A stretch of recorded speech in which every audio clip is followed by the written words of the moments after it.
to Legal World Education. Hello learners, क्या मेरे जैसे आपके मन में भी ये क्वेश्चन आता है? क्या हर एक इंजरी के लिए हम कोर्ट के पास जा सकते हैं? अगर आप क्रिकेट मैच, हॉर्स रेसिंग या कार रेसिंग देखने जाते हो और वहां पर आप इंजर्ड हो जाते हो, तो क्या आप कॉम्पेंसेशन क्लेम कर सकते हो या नहीं?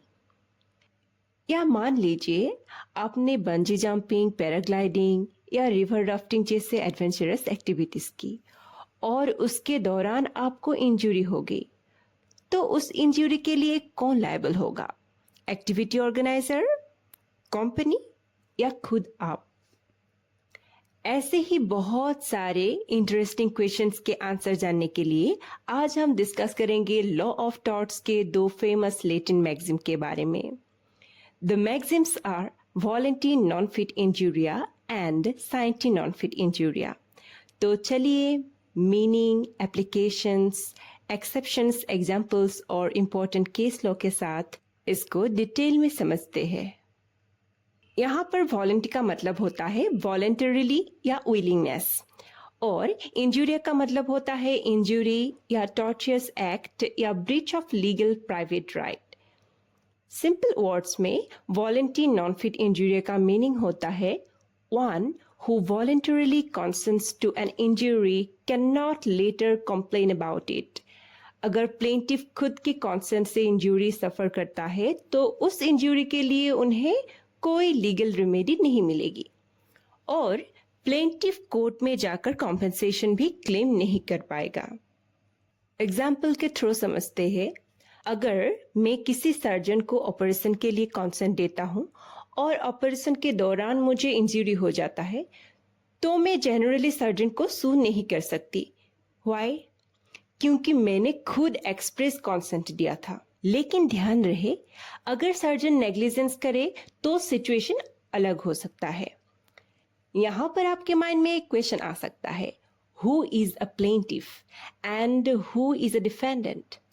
प्लेंटिफ वो पर्सन होता है जो कोर्ट में किसी के अगेंस्ट केस फाइल कर सकते हैं, यानी कि प्लेंटिफ वो है जो न्याय मांगने कोर्ट जाता है, और डिफेंडेंट वो पर्सन होता है जिसके अगेंस्ट प्लेंटिफ केस फाइल करता है.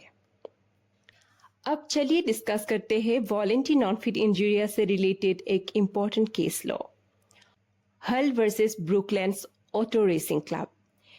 इस केस में प्लेंटिफ डिफेंडेंट के रेस क्लब में स्पेक्टेटर था. रेस के दौरान दो कार का एक्सीडेंट हो गया और उनमें से एक कार स्पेक्टेटर्स के एरिया में जा गिरती है जहां प्लेंटिफ इंजूर हो जाता है. अब क्वेश्चन ये था, क्या प्लेंटिफ कंपेंसेशन क्लेम कर सकता था? कोर्ट ने कहा नो, डिफेंडेंट लायबल नहीं होगा क्योंकि प्लेंटिफ ने इम्प्लाइडली ऐसे स्पोर्ट्स के ऑर्डिनरी रिस्क को एक्सेप्ट किया था.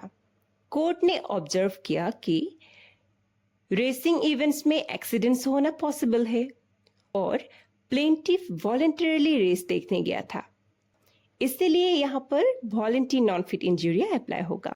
Again another important case is Padmavati versus Dugganaika. इस केस में प्लेंटिफ वॉलेंटरीली एक जीप में ट्रेवल कर रहे थे, लेकिन ट्रेवल के दौरान जीप का एक्सीडेंट हो गया और पैसेंजर्स को सीरियस इंजरीज हुई. कोर्ट ने ऑब्जर्व किया कि पैसेंजर्स ने वॉलेंटरीली व्हीकल में ट्रेवल किया था और उन्होंने इम्प्लाइडली उस रिस्क को एक्सेप्ट किया था जो नॉर्मल ट्रेवलिंग के दौरान हो सकता है. तो फ्रेंड्स, आज हमने समझा meaning of volenti non fit injuria, express and implied consent, plaintiff और डिफेंडेंट का meaning, important case laws, sports और ट्रेवलिंग एग्जांपल्स. और नेक्स्ट पार्ट में हम डिस्कस करेंगे conditions for applicability, difference between volenti and scienti, Smith versus Baker, Dann versus Hamilton, rescue cases exception etcetera. So don't miss part 2. अगर video helpful लगी हो तो video को लाइक जरूर करिए, अपने लॉ फ्रेंड्स के साथ शेयर करिए और सब्सक्राइब करिए लीगल वर्ल्ड एजुकेशन, क्योंकि यहाँ लॉ को इजी और इंटरेस्टिंग वे में समझाया जाता है। Bye for now, see you in the next lecture.